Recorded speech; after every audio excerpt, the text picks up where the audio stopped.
What's up, bud? It's Rob. This is Apparel Success. And I truly believe that I have a treat for you today where I want to talk to you about some advanced level concepts in behavioral economics.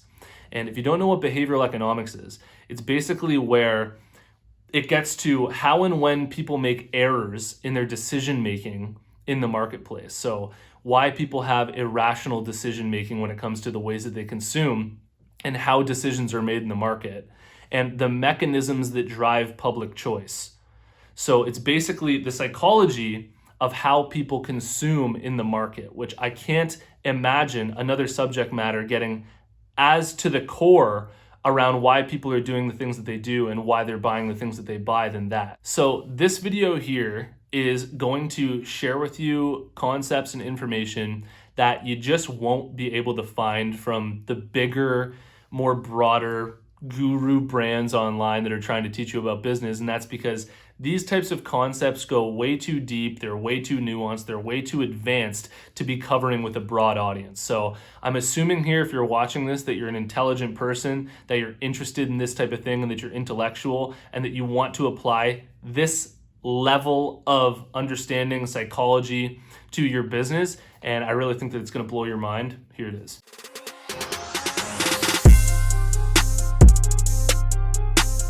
Apparel Success is sponsored by my buds over at Design Crowd. And if designs are something that you struggle with, I really recommend that you give them a shot. These are some of the best-selling designs on my website, and I got them all made through Design Crowd. If you're interested, head over to designcrowd.com/apparel to learn about the special offer that I have for you, or simply use the discount code APPAREL when you post a project on Design Crowd. All right, so in just a second, I'm gonna crack into a bunch of concepts in behavioral economics that I believe will truly help you grow your clothing brand. And what I want you to keep in mind while you're listening to these and trying to understand these is just the general aura of what the concept means. Because what I believe is that if you understand these on an intuitive level, then whenever it comes to you working on your clothing brand, what it's going to do is it's going to open your mind, open your perspective. And as you're doing things like designing your website and building your website, you're going to have these different tools in your brain to use so that you can design your website better to get better results and to create the best experience possible for your customers. So that's what I hope that you get out of all these concepts, is it's a deeper, intuitive level understanding. You don't have to memorize what any of these mean. Just try and understand the significance of them and how you can apply them to your clothing brand to get better results. So let's jump into it. All right, so the first concept that I want to talk about here, in no particular order, is called attribute priming. And what attribute priming is it's where you showcase certain attributes of a product which can make your customers desire that attribute more. So as an example of this, so that you can understand how this works within the context of a clothing brand, my clothing brand represents rural Canada. So one of the values that I'm trying to connect with on an identity level and really mesh with and sell to is the patriotism around being Canadian. And one of the ways that I do this inside of some of my products is by highlighting the attribute and showcasing the attribute of being 100% made in Canada on some of my products. And I know that if I showcase 100% made in Canada right at the top of my product, it's gonna make people desire that attribute inside of my product much more. So this is likely something that you're already doing within your clothing brand for certain products without really knowing what it was called or what you were doing. So maybe you have a hoodie on your website that's got a zipper in a really cool location that's made for, I don't know, holding drinks at festivals and things like that. And you highlight that attribute of the product and say, perfect for festivals, look at this zipper. You're basically priming that attribute of the product to hopefully build more desire in your customer to buy that product. And the next concept that I want to bring to your attention here is known as anchoring. And what anchoring is it's where people rely too heavily on the first piece of information that they receive in making the decisions that they're making for a product.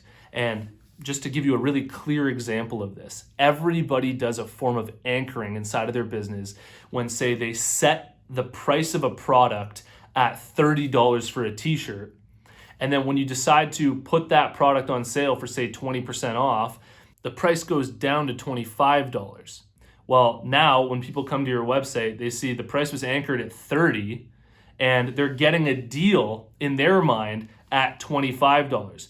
When in reality, you could have just priced that t-shirt at $25 the whole time, and that could have been the regular price. And if that had been the regular price, they probably wouldn't have the same desire to pull the trigger and to buy that product as they do when you anchor the regular price at 30 and you've given them a sale price of 25.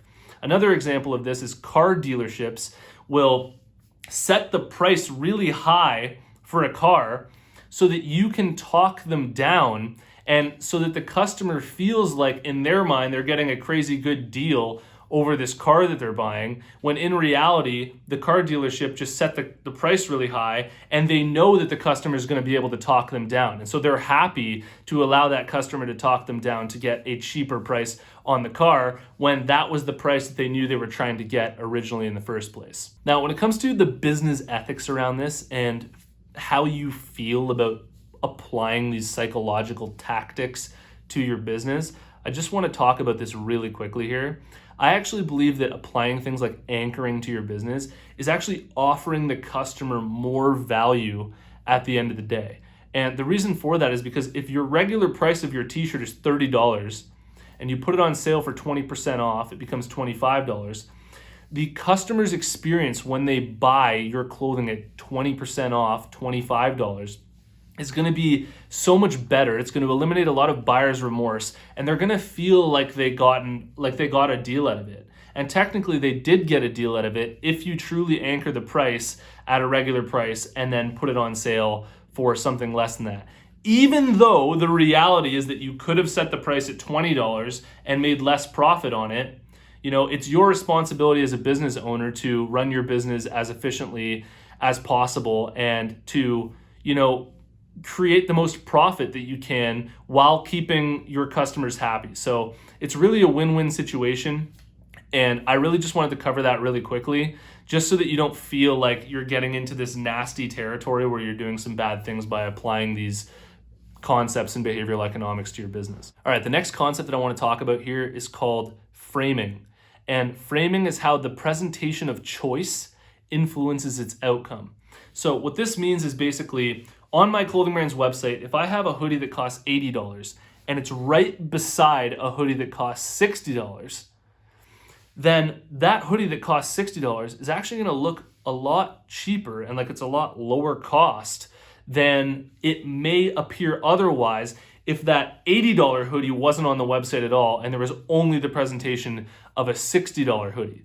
Right? If you came to the website and it was only the one hoodie that cost $60, you may say, oh, that's pretty expensive. I don't want to buy that. But because it's beside a hoodie that costs $80, now all of a sudden the presentation of choice there really influences the outcome in the sense that you're going to feel like you're getting a better deal purchasing the $60 hoodie only because of what it's right beside. And that contrast in price really has a huge effect on the way that people are perceiving the value offer and what exactly they're getting if they decide to pull the trigger. All right, another really fascinating concept in behavioral economics is known as satisficing.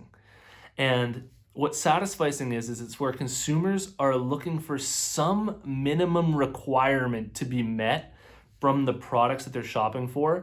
And once they find that minimum requirement, once it's met, then they stop searching and they're able to actually pull the trigger and make the transaction. So a really good example of this, once again, using my own clothing brand, is maybe the consumer's looking for 100% made in Canada products. And they come to my website, they find the product that's 100% made in Canada, it's met their requirement, that's what they were looking for, and they stop searching for all other aspects, all other features of that product, and they're just willing to buy that product straight up. And another really fascinating application of satisficing inside of your clothing brand, I talk a lot about the importance of having celebrities and influencers wear your clothing as credibility for your brand. Well, what a lot of consumers do when they stumble across your clothing brand, they do this unconsciously, is they're looking for your brand to meet the minimum requirement level in order for them to buy. And a lot of what's happening there is they're actually looking, is this brand credible? Is this brand, just professional enough and legit enough? And can I trust this brand? And one of the ways that you can sort of satisfy that minimum requirement being met is by showcasing pictures of celebrities and influencers wearing your clothing on your website and having a well-designed website. Because by having that well-designed website that looks professional, having influencers and celebrities wear your clothing brand, you're satisfying that minimum requirement. They'll stop searching for the credibility aspect and they'll start treating your brand seriously to actually be able to consume your products. Tell me this stuff doesn't blow your mind. If it does, you're in the right place, because this is the content that I'm interested in and I get absolutely fascinated with it. So I'm going to share with you a few more here. Another concept that I want to talk about here around this idea of searching for a product and searching for something that you're looking for is known as elimination by aspects. And this is where a consumer will have a quality that they're looking for in a particular product, and they'll set an aspiration level based on that particular quality. And then as they're searching for products online, as products fail to meet that minimum requirement of the quality that they're looking for, they will eliminate that product from their potential buying power. And so, as an example of this, I do a lot of snowboarding. And so one of the things that I look for whenever I'm shopping for snowboarding gear is I love wearing tall hoodies. So that's the quality that I'm looking for in the product that I'm shopping for. And as I'm shopping for it, if a product isn't tall enough, if it doesn't go down to my knees, then I'm just going to eliminate that product because it's not meeting the minimum requirement of the quality that I'm looking for. And so this is why you really want to showcase features inside of your products and the specific products that you think your audience is looking for in terms of the qualities that they want to find in the products that you're selling. A lot of what I'm talking about here has to do with heuristics. And heuristics is where you value short-term practical decisions over making like the optimal decision that would take a long time. Sometimes you just need to make a decision in the moment. And these are some of the ways that our brains sort of rationalize and make decisions. And one of these ways is known as herd behavior. Herd behavior is basically where we tend to mimic what the rest of society is doing, what other people are doing, and we tend to follow the general consensus. This is known as wisdom of the crowd, which can actually be very beneficial for you, right? There's a lot of things that we do as a society and as a collective group of people that are great. We tend to all appreciate a lot of the same things that are really good. And there's also areas where you need to be aware of herd behavior and where if you do the things that everybody else is doing, you're actually going in a horrible direction because maybe that whole group of people is wrong. And the bias of herd behavior just has you believing that that's the right way to do things, when in reality, maybe you should actually be stepping outside of that and doing your own thing, such as entrepreneurship, creating your own business, when all of your friends are out there, trying to work their 9-to-5 and do the same thing that everybody else is doing. In certain aspects of your life, in certain aspects of your buying decisions, in all of your decision making, it's important to step outside of herd behavior and think for yourself. But it really does explain why big brands like Nike are able to sell so unbelievably easy to the general public. And it's literally because there's herd behavior. Everybody's wearing these Nikes all over the place, and it just becomes the easy go-to decision to make when it comes to the thing that you want to wear. And so that's why, building momentum and getting a lot of people to wear your clothing and building your status as a brand is so important, is because as your status grows within a particular subculture, within a particular niche, then it becomes bigger and bigger based on this herd behavior. People look to their friends to see what they're wearing. Oh, they're wearing that, I'll wear it too. And that's just one of the ways that people make decisions. So when it comes to these concepts in behavioral economics, there are so many more. And if you like this type of video, definitely drop a like on this video and let me know in the comments below, because I'd love to come out with more topics like this inside of this channel here.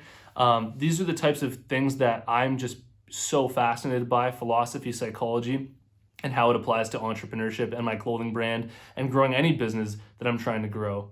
And I want to leave you with one last concept in behavioral economics that's a real concept, and it's known as status quo bias, which is a tendency for people to keep doing the same things and an aversion to change in favor of being comfortable in what is already known. And the reason why I wanted to bring this up here is because as entrepreneurs, we feel this all the time.